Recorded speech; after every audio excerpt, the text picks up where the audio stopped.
সর্বপ্রথম এই জিনিসগুলোর পূর্ণরূপ আপনাদেরকে জেনে নিতে হবে। ঠিক আছে, তো অনেকগুলো আপনাদের 10 মার্কের যে কোশ্চেন থাকে, এই 10 মার্কের কোশ্চেনের ভিতরে কিন্তু এগুলো আসে যে টিসি কি, এসি কি, এমসি কি, হ্যাঁ টিএফসি, টিভিসি, এফসি, এফিসি, এগুলো কি। তো এগুলোর পূর্ণ হচ্ছে টিসি হচ্ছে টোটাল কস্ট বা মোট ব্যয়, টোটাল কস্ট বা এটাকে বলা হচ্ছে মোট ব্যয়, মোট ব্যয়। তারপর হচ্ছে এমসি, এমসি হচ্ছে মার্জিনাল, মার্জিনাল কস্ট বা হচ্ছে প্রান্তিক, মার্জিনাল মানে হচ্ছে প্রান্তিক, প্রান্তিক ব্যয়। এসি হচ্ছে গড় ব্যয়, AVERAG এভারেজ কস্ট বা হচ্ছে গড় ব্যয়, গড় ব্যয়। তারপরে কি আছে টিএফসি, টোটাল ফিক্সড কস্ট অর্থাৎ মোট স্থির ব্যয়, টোটাল ফিক্সড কস্ট, মোট স্থির ব্যয়। ফিক্সড মানে স্থির, মোট, মোট স্থির ব্যয়। তারপর হচ্ছে TVC, total valuable cost, total variable cost, total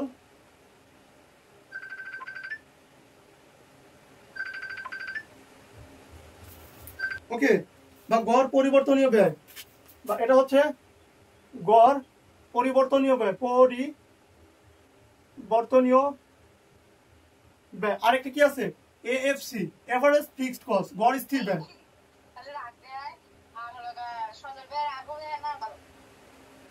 average fixed, average fixed cost অর্থাৎ গড় স্থির ব্যয়।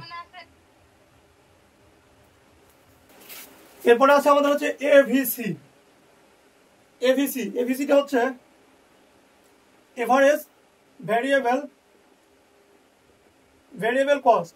ভ্যারিয়েবল মানে হচ্ছে পরিবর্তনীয়, এটা হচ্ছে গড় পরিবর্তনীয় ব্যয়, গড় পরিবর্তনীয় ব্যয়। ঠিক আছে, তো এগুলো আমাদের জানা আবশ্যক। তো এগুলো যদি না জানি তাহলে আমরা ব্যয় অপেক্ষক এবং আয় অপেক্ষক, ব্যয় নির্দেশক অপেক্ষক এবং আয় নির্দেশক অপেক্ষক এগুলো নির্ণয় করতে পারবো না। তো এটার পরে আমাদের আছে যে TFC plus TVC is equal TC. এখন এখান থেকে দেখুন টিসি সমান কি লেখা যায়, টিএফসি প্লাস টিভিসি। ঠিক আছে, আবার এক্স ইজ ইকুয়াল 0 হলে অথবা কিউ ইজ ইকুয়াল, যদি Q is equal Q and x is equal 0 হয় তাহলে টিসি ইজ ইকুয়াল টিএফসি। যদি এখানে, এখন আমরা কিছু গুরুত্বপূর্ণ সূত্র দেখব। সূত্রগুলো হচ্ছে total cost is equal average cost গুণন উৎপাদনের পরিমাণ।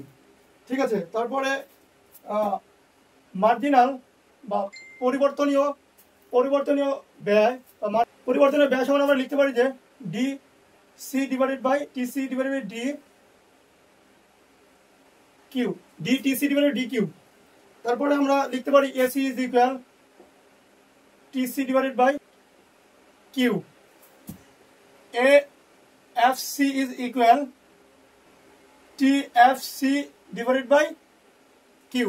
কিউ পরিমাণে, কিউ কিন্তু উৎপাদনের পরিমাণ, মানে কি পরিমাণ উৎপাদন হচ্ছে সেটা কিন্তু সেটাকে কিউ দ্বারা প্রকাশ করা হয়। এরপর AVC, AVC is equal TVC divided by Q. এবং সর্বশেষ টিসি ইজ ইকুয়াল সি লেখা যায়। তো এখান থেকে দেখুন যদি আমাদেরকে বলা হয় টিএফসি সমান কি হবে, তাহলে টিএফসি সমান এএফসি, এএফসি ইন্টু কিউ, এটা লিখতে পারি।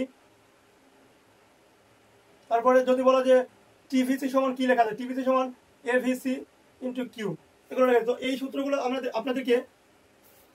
আপনাদেরকে খুব ভালোভাবে মনে রাখতে হবে, তাহলে উৎপাদন, মোট ব্যয় অপেক্ষক, মোট আয় অপেক্ষক, ইভেন এই ধরনের যতগুলো সমস্যা আছে এই সমস্যাগুলো সমাধান করতে পারবেন। সাথে সাথে আপনাদেরকে আরো দুইটি ডিফারেন্সিয়েশনের সূত্র মনে রাখতে হবে। এটি হচ্ছে একটি গুণের সূত্র, একটি গুণের অন্তর্কলন, অপরটি হচ্ছে ভাগের অন্তর্কলন, ভাগের অন্তর্কলন।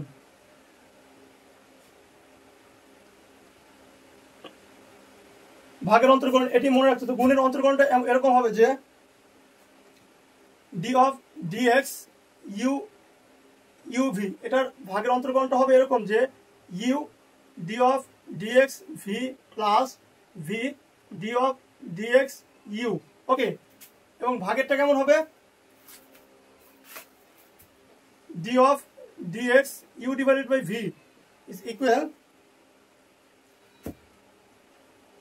ভি ইন্টু ভিকে স্থির রেখে D of DX U minus U কে স্থির রেখে D of DX V divided by V square.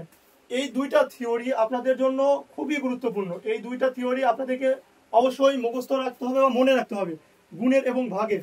এবং এর ছোট থিওরি ডি অফ ডিএক্স এবং x to the power N, এটারও মনে রাখতে হবে। এটারও ডিফারেন্সিয়েশন কিভাবে করতে হয় এটাকেও মনে রাখতে হবে। এটা ডিফারেন্সিয়েশন এভাবে করতে হয় x N N minus one, এগুলো আপনাদেরকে অবশ্যই মনে রাখতে হবে। না হলে আপনারা কিন্তু এই কাম্যকরণের যে সমস্যাগুলো সমাধান করতে পারবেন না। ঠিক আছে।